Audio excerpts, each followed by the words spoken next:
Baiklah, kita mulai saja kuliah kita. Pada topik mencari momen maksimum pada turap cantilever. Tapi sebelum saya membahas mengenai momen maksimum pada turap cantilever ini, kita lihat dulu ke belakang kemarin. Kita sudah mencari kedalaman penanaman turap. Ya, ini Z. Ini kedalaman penanaman turap sudah kita cari. Akan mendapatkan T yaitu 1,2 Z. Ya. Ada dua cara, yaitu menggunakan titik putar di di titik F ini, momennya sama dengan 0. Kita akan mendapatkan Z, kemudian kita akan mendapatkan T yaitu 1,2 Z. Ada satu lagi cara, yaitu menggunakan cara Bloom. Cara Bloom itu yaitu dengan memotong diagram tekanan tanah aktif dan diagram tekanan tanah pasif.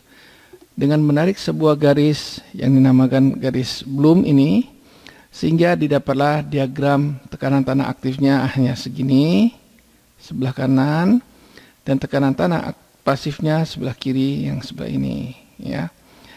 Nah, dengan menggunakan rumus Bloom dan grafik koefisien Bloom, kita akan mendapatkan Z.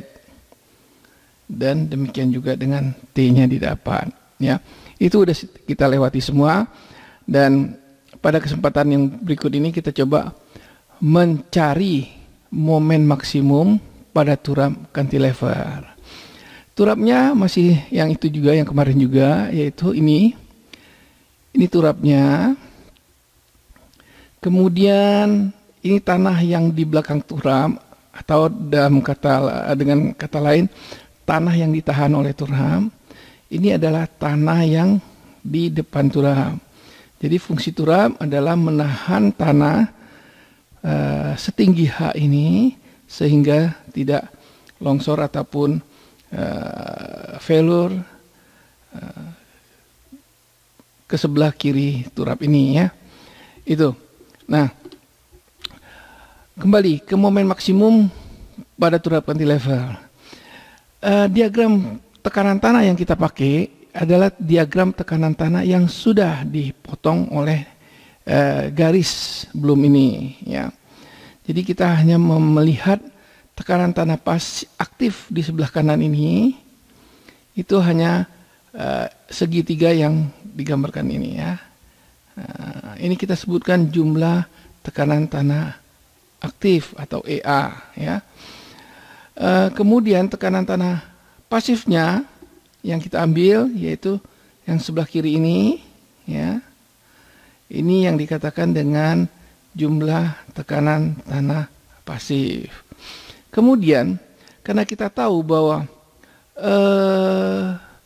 konstruksi ini setimbang, ya. Konstruksi ini setimbang, sehingga mau tidak mau kita harus menempatkan satu gaya, yaitu gaya C, ya, gaya C di titik F ini. Kenapa? Karena konstruksi ini adalah konstruksi statis tertentu. Nah, konstruksi yang statis tertentu mempunyai 3 syarat, ya, yaitu apakah jumlah momen ke suatu titik putar sama dengan 0, atau jumlah gaya horizontal sama dengan 0, atau jumlah gaya vertikal sama dengan 0. Nah, 3 syarat inilah yang menentukan atau memprediksi bahwa suatu konstruksi itu adalah statis tertentu, ya. Nah, untuk itu, karena kita tahu ini EA ada tekanan tanah aktif dan EP ada tekanan tanah pasif, dan jumlah tekanan tanah ini tidak akan pernah sama, sehingga kita harus ada satu gaya di titik F ini yang kita sebut dengan C, ya. Dengan demikian terpenuhilah bahwa jumlah gaya horizontal sama dengan 0. Jumlah momen ke titik putar F ini sama dengan 0.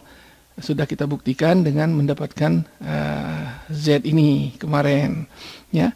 Karena kebetulan ini tidak ada gaya vertikalnya, karena gaya vertikalnya sudah diubah menjadi gaya horizontal sendiri, sehingga otomatis gaya vertikalnya adalah sama dengan 0. Dengan demikian ini jelas turap cantilever adalah statis tertentu. Kita mulai aja.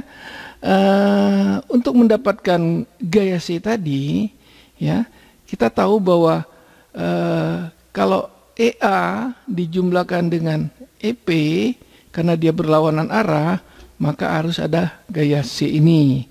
Sehingga nilai C atau gaya C ini adalah absolut dari jumlah tekanan tanah aktif dikurangi jumlah tekanan tanah pasif, atau dengan kata lain selisih dari tekanan tanah aktif maupun tekanan tanah pasif. Ini akan mendapatkan C, ya. Dengan demikian C ini pasti ada nilainya, karena diagram tekanan tanah aktif ini, segitiga ini sudah kita hitung sebelumnya, ya. Begitu juga tekanan tanah pasif ini sudah kita hitung sebelumnya. Dengan kata lain, sudah jelas semua ini ada nilainya. Oke, kita lanjutkan lagi. Seandainya saya akan memisalkan bahwa momen maksimum itu terjadi pada titik M ini, titik M di sini, ya, di mana titik M ini adalah jaraknya sejauh Y dari titik F, sejauh Y titik F. Maka dengan demikian kita akan tinjau lihat di tekanan tanah pasif ini, ya. Kalau kita lihat, ini ada satu komponen gaya PM, ya, PM pada tekanan tanah pasif. Nah, kemudian yang di bawah di sini kita tahu komponen gayanya adalah gamma dikali dengan X dikali dengan KRH. Ya, kita tahu tegangan geostatik dikalikan dengan KRH. Begitu juga PM, ya. Ini ada nilainya. Oke. Nah, sekarang dengan membandingkan segitiga, maka kita tahu PM ini dibandingkan dengan gamma kali X kali KRH, ya. PM dibandingkan dengan gamma kali X kali KRH itu akan sama dengan X min Y, ini X-nya ini, ya, min Y, ini Y-nya, otomatis jaraknya ini kan, artinya ini X min Y, ya, dibandingkan dengan apa? X semuanya, ya. Jadi ini jelas perbandingan segitiga, ya. Nah, PM dibandingkan gamma kali X kali KRH akan sama dengan X min Y dibandingkan dengan X. Ini akan mendapatkan satu persamaan. Oke, satu persamaan. Dengan berikutnya, kalau kita lihat lagi, seandainya saya potong di titik ini, di titik M ini, maka luas trapesium ini merupakan satu gaya kan? Karena ini adalah komponen gaya, ini komponen gaya dari tekanan tanah pasif. Maka kalau saya hitung luasnya, ini akan mendapatkan satu gaya. Nah, gaya ini akan sama dengan C. Ya kan? Ya, anggap aja misalnya kita gaya lintang di sini. Sehingga ini merupakan gaya lintangnya di titik M. Maka akan sama dengan C. Ya. Untuk itu, luas trapesium, yaitu sisi sejajar ini, sisi sejajar dengan ini, karena trapesium yang kita lihat ini, ya, yang kita lihat trapesiumnya yang ini, maka luas trapesium sisi sejajar dijumlahkan, ya, dikalikan dengan tinggi dibagi 2, ya kan? Maka PM ditambah dengan gamma kali X kali KRH dibagi 2 dikalikan Y sama dengan C. Ya, PM ditambah dengan gamma kali X kali KRH yang ini dibagi 2, jumlah sisi sejajar dibagi 2 dikalikan Y, ya, akan sama dengan C. Artinya luas trapesium ini sama dengan gaya C. Ini dapat persamaan kedua. Persamaan kedua ini kalau kita lihat mengandung satu unsur yang tidak diketahui, yaitu PM. Ya kan? Nah, kemudian yang pada persamaan satu yang tidak diketahui pasti Y. Karena Y-nya mau dicari berapa jarak Y-nya ini sehingga dapat momen maksimum. Nah, dengan demikian dari dua persamaan ini ada dua yang tidak diketahui, yaitu Y dan PM. Nah, kita tahu dengan dua persamaan ada dua yang tidak diketahui bisa diselesaikan, ya kan? Kita lihat penyederhanaan persamaan satu, ya. Penyederhanaan persamaan satu. Kalau kita lihat persamaan satunya kan ini, ya. Nah, untuk lebih menyederhanakannya gampang saja, yaitu kita kalikan silang, ya. Kita kalikan silang, ya. Maka X kali PM akan sama dengan X min Y dikalikan dengan gamma kali X kali KRH. Gamma X kali KRH. Ya. Nah, kemudian kita sederhanakan lagi, yaitu dengan membuka kurung ini. Ya kan? Yang sebelah kiri udah biarkan saja dulu, X kali PM. Membuka kurung, kita lihat X-nya kuadrat. Ya, ini. Gamma keluar, ya. Kemudian KRH keluar. Minus dikeluarkan Y kali gamma, kali X kali KRH, ya, benar ya. Jadi ini X kali PN akan sama dengan gamma X kuadrat KRH min Y gamma X KRH. Berikutnya kita lihat lagi gamma kali X sebelah sini ada kan? Di sini sebelah sini juga ada, ya. Nah, kalau kita keluarkan, kita akan mendapatkan X-nya tinggal satu kan?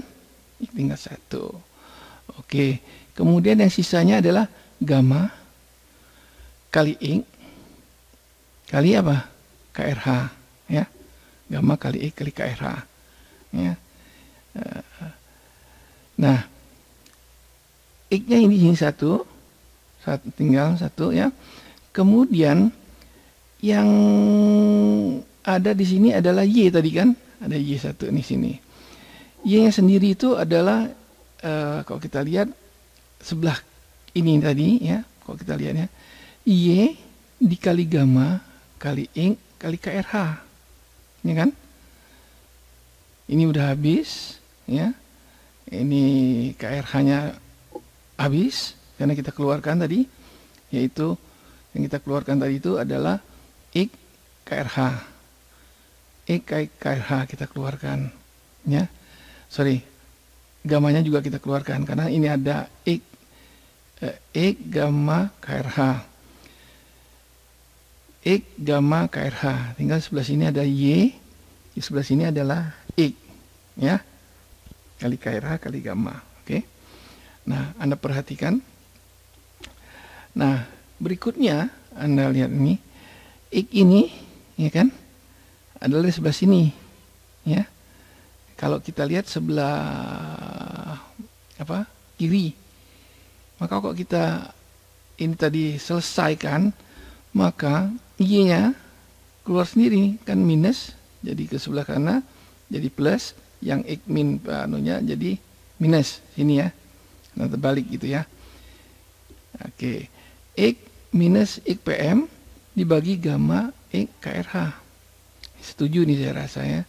Dari alasan ini kita uraikan akan menjadi begini. Oke. Nah, begitu juga kalau kita lihat di sini, X-nya kan ada nih. Ada X, ada X. Ini bisa habis, ya kan? Karena ini perbandingan. Maka di atasnya tinggal PM, di bawahnya tinggal gamma kali KRH. X yang ini nggak bisa habis karena ini negatif. Sehingga dari persamaan 1 kita akan mendapatkan Y sama dengan X min PM bagi gamma kali KRH. Inilah suatu bentuk yang paling sederhana dari persamaan 1. Sampai di situ bisa mengikuti.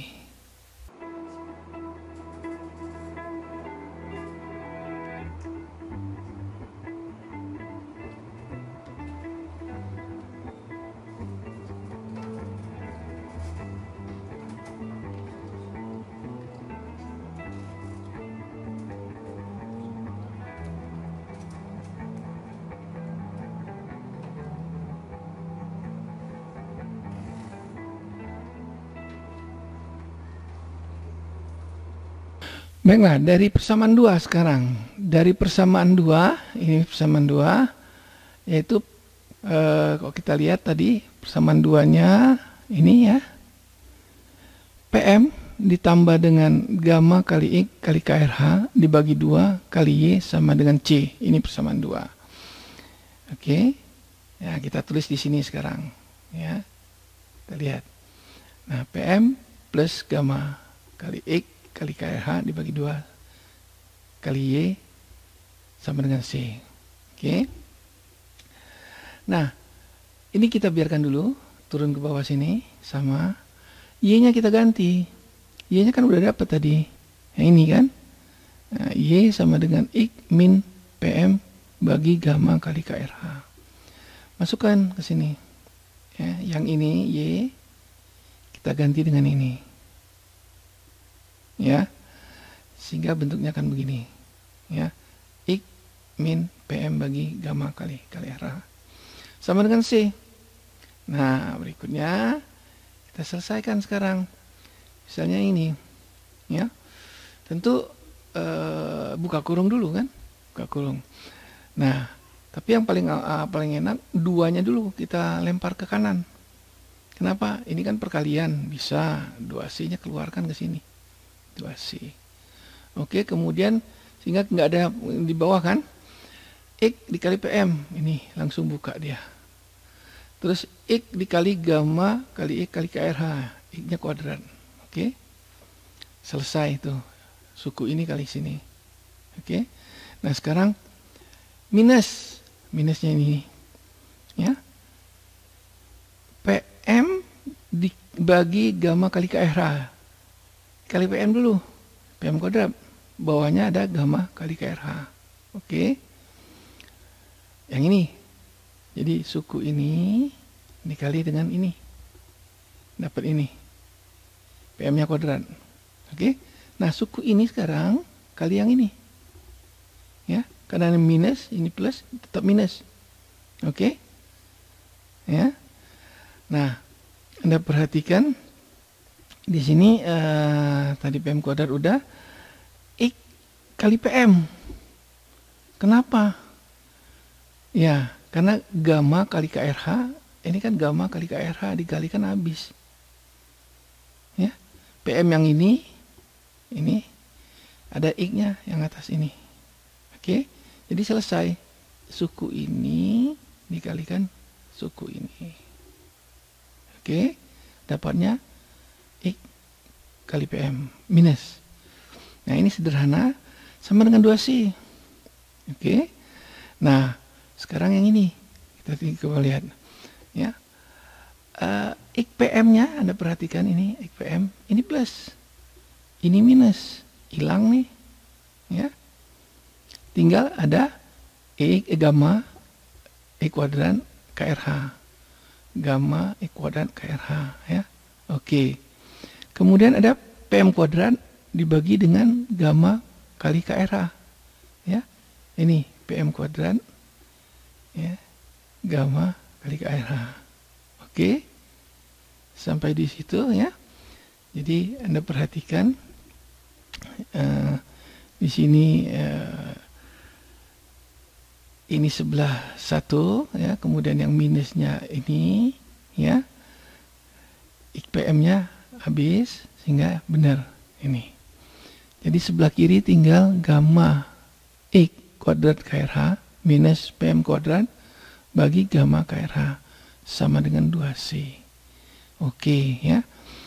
Nah, kita pindahkan sekarang ya. Yang sebelah kanan taruh kiri, yang sebelah kiri taruh kanan. Maka kalau kita lihat di sini ya, ini minus jadi plus ya. Karena dikalikan tadi kan, ini pindah nih ya. Dikalikan minus jadi plus, yang sini jadi minus. Oke. 2C ini pindah ke sana, tadinya jadi minus karena dikali jadi plus ya kan. Anda setuju ini min 2C plus gamma X kuadrat kali KRH ya. Jelas nih kenapa minus ya, karena ini minus, sebelah kanannya ini sebelah kirinya ini dikalikan minus, jadi ini plus, ini jadi minus gitu ya. Oke, ini jelas. Nah, dari sini kita lihat kalau sama dengan bisa dikali lagi silang kan, benar nggak? Nah, karena sama dengan kalikan dengan silang. Oke, sekarang kalau kita lihat ini, kita akan kalikan sana ya, sehingga kita bisa lihat gamma X kuadrat kali KRH ini minus, benar ya, saya pindahkan aja ini minus 2C, oke, kali gamma kali KRH ini pindah, sehingga ini kita dapat PM kuadratnya aja. Oke. Nah, kalau kita dapat PM, untuk mendapatkan PM tinggal ya diakarkan aja kan. Jadi PM itu sama dengan akar dari gamma X kali KRH. Anda perhatikan ya, ini ada 2 nih gamanya nih ya, jadi ini kuadrat kan. Nah, KRH-nya juga dikalinya ada 2, jadi ini langsung dikurungnya ini kuadrat di sini. Setuju nih ya, gamma X KRH kuadrat ya, minus 2C gamma KRH, karena ini perkalian kan, dibuka kurung langsung dikeluarkan kuadratnya. Jadi ini benar.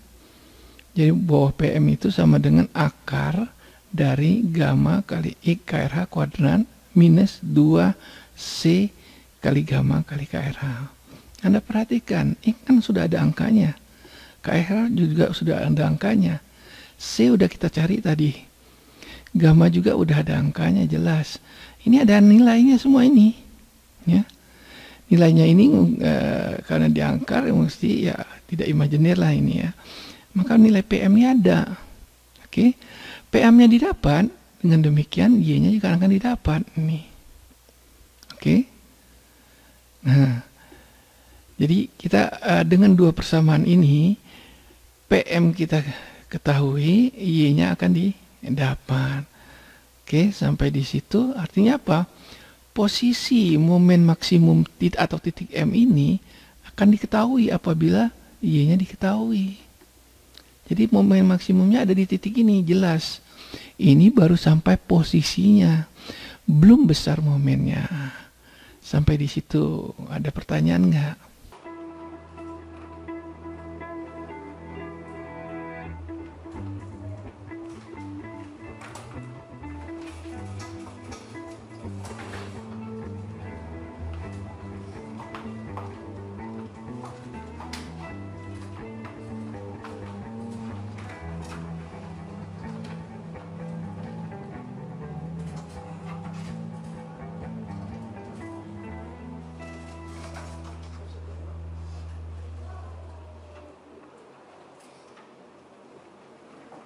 Oke, kita lanjutkan dengan momen maksimum.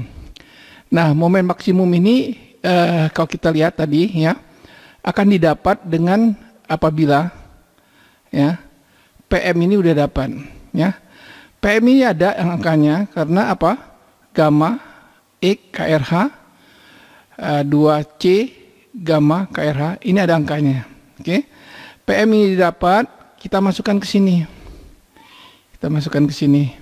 Ke Y, maka maka Y sama dengan X kurang PM dibagi dengan gamma kali KRH, sehingga Y-nya dapat. Dengan diketahuinya Y, maka momen di titik ini ya, titik posisi momen maksimum itu jelas tahu, yaitu sejauh Y dari titik F. Oke, sejauh Y dari titik F. Nah, untuk mendapatkan momennya berapa, tadi kan baru posisinya. Untuk mendapatkan momennya berapa di titik M ini, ya, maka kita harus mencari gaya, kemudian kita cari lengannya ke titik M ini. Gayanya antara lain, pertama ya gaya C ini kan. Gaya C dikalikan lengannya. Ya, itu akan momen di titik ini. Oke, kemudian luas dari trapesium ini, ya, luas dari trapesium ini dapat gaya juga. Ya, kenapa demikian? Karena kita tahu kalau tadi gaya lintang kita potong di sini, kita potong sini, kita lihat ke bawah, gaya lintangnya akan 0 di momen maksimum. Benar kita tadi motong gaya lintangnya di sini, sehingga gaya kita lintangnya kita dapat C-nya jadi sama dengan selisih dari aktif dan aktif dan pasif, ya. Oke, nah sekarang kita cari momennya sekarang, ya. Kalau kita lihat di sini rumus ini, momen maksimum Mmax sama dengan C kali Y, benar, ya. C kali Y berarti gaya yang di sini dikalikan dengan Y, momen di sini positif. Benar, searah jarum jam, positif. Ya.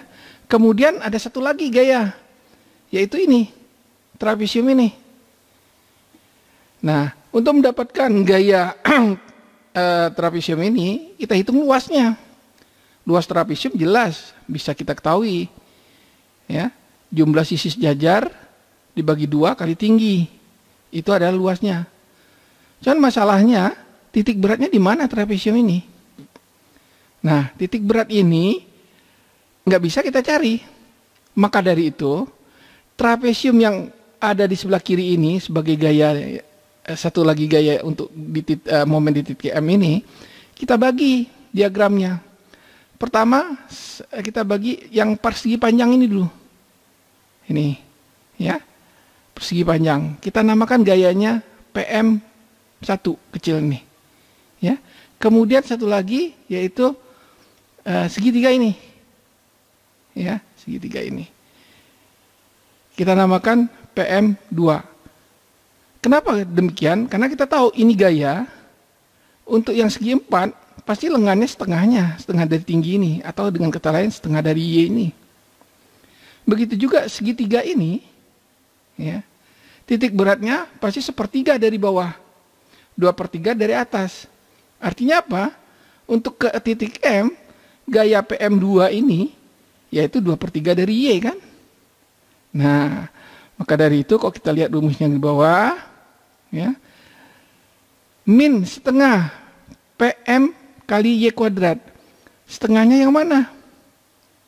Nah, kita tahu ini minus, itu adalah gaya PM1 ini. Kenapa? Karena perlawanan arah. PM kali Y berarti luas persegi 4 ini. Ini dapat PM1 kan? Nah, PM kali Y. Kemudian jaraknya setengah Y. Ya. Nah, ini setengah Y. Setengah Y dengan PM kali Y berarti Y-nya kuadrat. Benar, jadi min setengah PM Y kuadrat. Itu momen akibat luas dari diagram segi 4 ini, atau dengan kata lain gaya PM1, ya. Nah, berikutnya setengah dari gamma kali X kali KRH min PM kali Y kali 2/3 Y. Ya pasti, yaitu gaya yang ini, gaya PM2. Kita hitung dulu luasnya, luas segitiga ini. Luas segitiga ini adalah setengah alas ini dikali tinggi. Setengah alasnya pasti gamma kali X kali KRH dikurangi PM. Jelas kan? Karena cuma segini. Gamma kali X kali KRH kurangi PM. Itu baru alas. Kali tinggi, ya Y. Rumus segitiga setengah alas kali tinggi, maka dikali setengah. Benar kan? baru dapat gaya PM2 ya. Jadi di sini kalau kita lihat setengah ini alasnya kali tinggi. Benar ya? Nah, jaraknya kalau kita lihat PM2 ini ke bawahnya ke titik F itu pasti sepertiganya, sepertiga dari Y. Maka ke atas adalah 2/3. Kenapa ke atas? Karena kita mau cari titik gaya ini terhadap titik M ini untuk momen maksimumnya kan.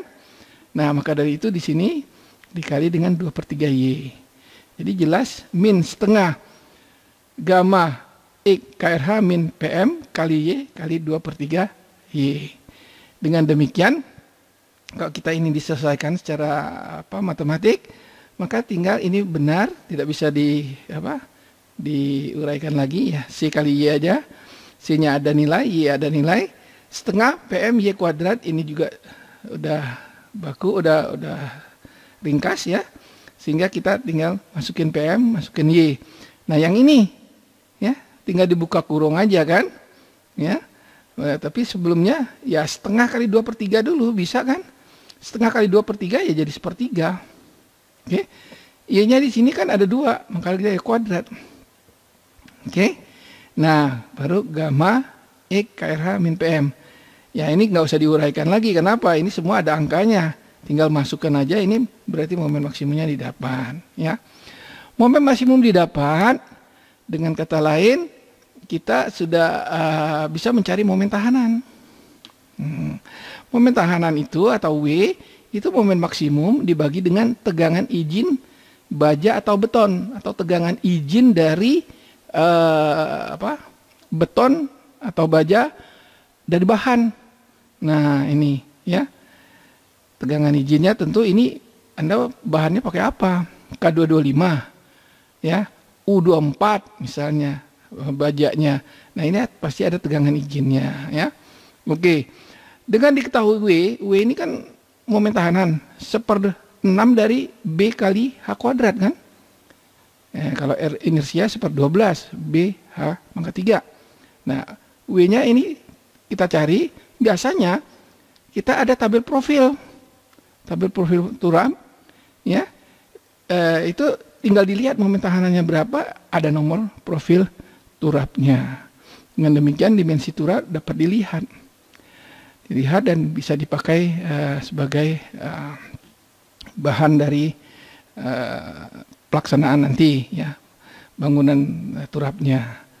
Sampai di sini mungkin ada pertanyaan?